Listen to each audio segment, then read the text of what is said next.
Kali ini kita akan membahas sesuatu yang spesial. Seluruh tim Neuron memutuskan bahwa video ke-10 ini akan didedikasikan untuk menjelaskan apa itu sel syaraf atau neuron. Kita semua tahu bahwa sel syaraf merupakan sel yang mengantarkan impuls listrik di tubuh kita. Otak kita terdiri dari sekitar 86 miliar sel syaraf yang bekerja sama dalam menerima maupun menghantarkan impuls antara otak dan seluruh bagian tubuh lainnya. Tapi sebenarnya bagaimana sih cara kerjanya?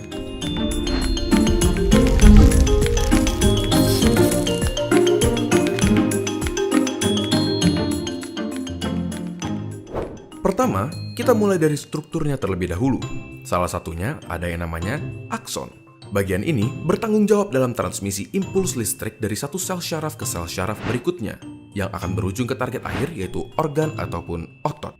Setelah itu, kita juga punya dendrit. Dendrit adalah struktur yang bertanggung jawab dalam menerima impuls dari sel syaraf lainnya, dari organ maupun otot, ataupun dari otak. Impuls listrik ini akan bergerak dari dendrit melalui badan sel, yaitu struktur lain di sel syaraf yang berisi nukleus, suatu organel yang berisi material genetik yang mengatur pertumbuhan dan perkembangan dari si sel syaraf. Selain itu, ada banyak sel syaraf yang memiliki struktur bernama selubung mielin yang membantu dalam kecepatan konduksi impuls listrik yang melewati sel syaraf.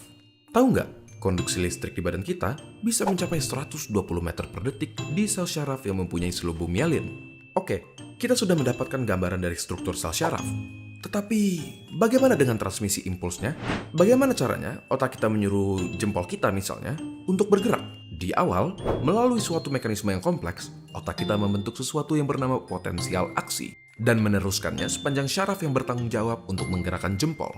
Di dalam syaraf ada beberapa kabel, dan di dalam kabel-kabel ini terdapat sel syaraf. Di antara satu sel syaraf ke sel syaraf berikutnya, ada celah yang bernama sinaps. Jadi, potensial aksi yang merupakan si listrik akan diterima oleh dendrit di sel syaraf pertama, diteruskan melalui tubuhnya dan mencapai akson.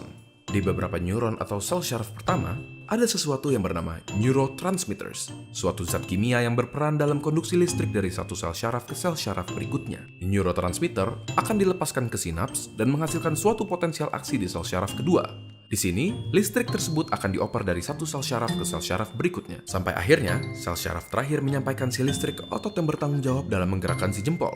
Alhasil, jempol kita pun berhasil digerakkan. Melalui pengertian proses ini, lahirlah nama neuron dengan harapan kami dapat menerima informasi, mengolah informasi, dan menyampaikannya kepada kalian semua dengan tujuan mengedukasi. Kami ingin mengucapkan terima kasih kepada semua dari kalian yang senantiasa mendukung kami selama ini, dan kami juga mengucapkan selamat datang kepada kalian yang baru hadir di dalam perjalanan panjang ini. Jadi, apakah otak kalian sudah memicu tangan kalian untuk memencet tombol subscribe dan like?